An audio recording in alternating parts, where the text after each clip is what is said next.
The Western literary canon is the collection of books and other written works that are perceived by the academic elite as exceptional. The literature in the canon is used in universities everywhere to educate students. However, there is a major problem with today's canon. There's not nearly enough representation as a result of the canon's domination by wealthy white men for centuries. In our modern society, there should be greater diversity in the stories being told and the authors telling them, as well as an emphasis on contemporary issues that are relevant today. With that criteria in mind, consider Daniel Quinn. Quinn is the author of Ishmael, which covers many problems with humanity and nature through a philosophical dialogue between the narrator and a telepathic gorilla named Ishmael. I would argue that Quinn's Ishmael deserves a spot in the canon for two reasons. One, it discusses urgent ecological problems. Ishmael talks about food security around the world, connecting its fragility to the growing population. After all, we have 8 billion people on this planet, and that number is only going up. Many academics have debated heavily on this topic. A popular theorist named Malthus predicted that the population would grow faster than food production, resulting in a population crash that kills billions of people. Secondly, Ishmael argues that mother culture is indoctrinating people into believing that humankind is destined to conquer nature. The novel makes it clear that these entrenched beliefs about conquering nature are what is driving humanity towards its destruction. According to Raymond Horn, the reason education has not seen any real transformations in the past century or so is because of a dominant culture that represses true shifts in thought, just like what Quinn describes in his novel. All in all, this view on culture and such important environmental issues allows for substantial academic discussion, which makes Ishmael an excellent candidate for the literary canon.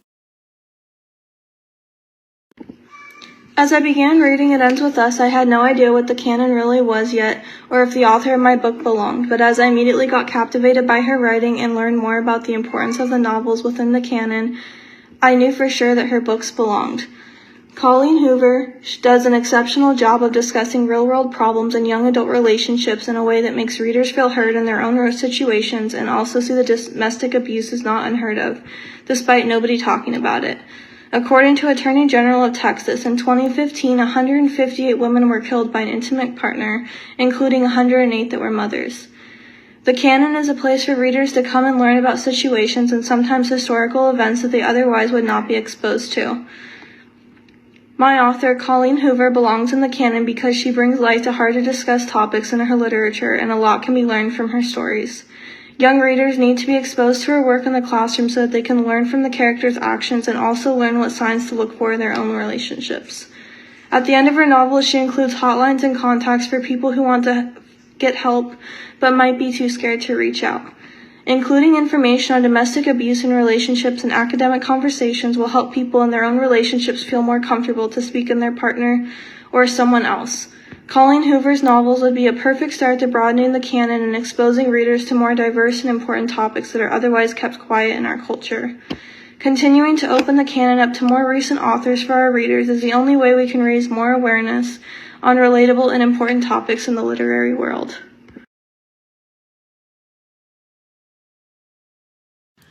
Going off of what Tayla said, Colleen Hoover is the perfect candidate for the 2022 Western Literary Canon.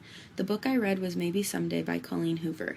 While I don't think Maybe Someday in particular should be included in the canon, Hoover's other novels like It Ends With Us and Without Merit should be. As we know, It Ends With Us discusses the topic of abusive relationships. This topic needs to be discussed among adolescents as it is a reoccurring issue in today's day and age. I would also like to discuss Hoover's other novel, Without Merit. Similarly, this novel discusses very important topics that students need to be aware about, like family dynamics, abuse, mental illness, and suicide. This novel allows for discussion regarding the signs and internal thoughts of the main character, high school girl Merit. This is also a very relevant topic in society, especially among high schoolers. High schoolers and people in general are more likely to engage in a book if they are able to relate to it. Donna Herwick-Rice, the author of the article 5 Proven Ways to Engage Students in Great Literature, says, "Some of our most beloved books become such as we relate to them personally. With emotional impact comes high engagement." With that being said, Hoover does an excellent job at catering to the young adult demographic. Between her ability to include important social issues relevancy and her contribution to literature, Hoover should definitely be considered for the 2022 Western Literary Canon.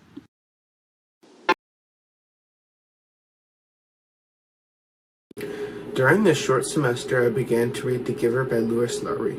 The Giver is a book about a young man named Jonas who lives in a community in which the government has complete control. When the story begins, Jonas is about to be assigned his future job by the government. He is selected to be the retainer of all memories that the government has taken away from its citizens.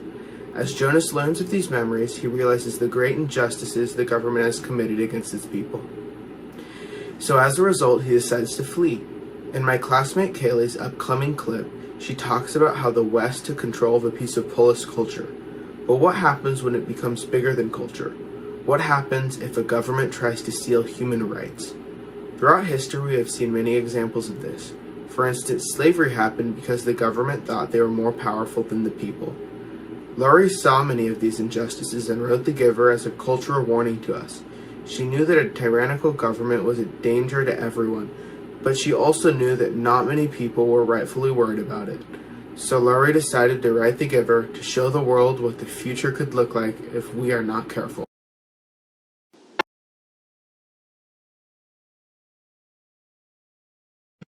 The Witcher: The Last Wish is a collection of short stories following Geralt of Rivia on his monster-killing adventures.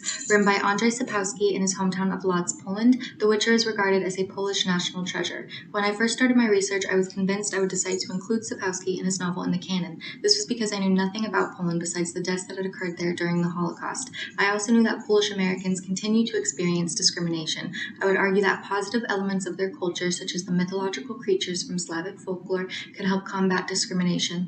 However, when I began my research, I realized that the West had imperialistically dominated The Witcher. When introduced to an English audience, we released westernized versions of the novel for capital gain, without crediting Sapkowski nor its cultural significance. Including The Witcher in the 2022 Western literary canon would only serve to encourage this type of imperialistic behavior, but we still need to elicit awareness about his situation. We know we have historic tendencies to dominate other cultures, but we don't realize that it's still happening. In the article Decolonizing Political Economy, Reading Capital and Imperialism at Neoliberalism's Crisis Conjuncture, published in Policy and Practice, a Development Education Review, Su Ming demonstrates examples of this neo-imperialism within Asian countries.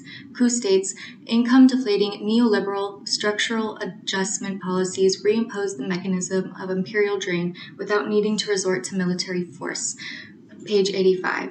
These restrictive policies would never be allowed in our own country. It would be unconstitutional. But it's okay for us to impose them on other countries because we benefit from it, as long as it's under the guise of humanitarianism. Harmful government influences, preventable deaths of young lives who need access to proper support, polluting our environment to where our kids might not have a place to live, these urgently relevant issues affect so many people every day. They need to be discussed in order to be solved. And our 2022 Western literary canon is what we're relying on to provoke that discussion and promote change.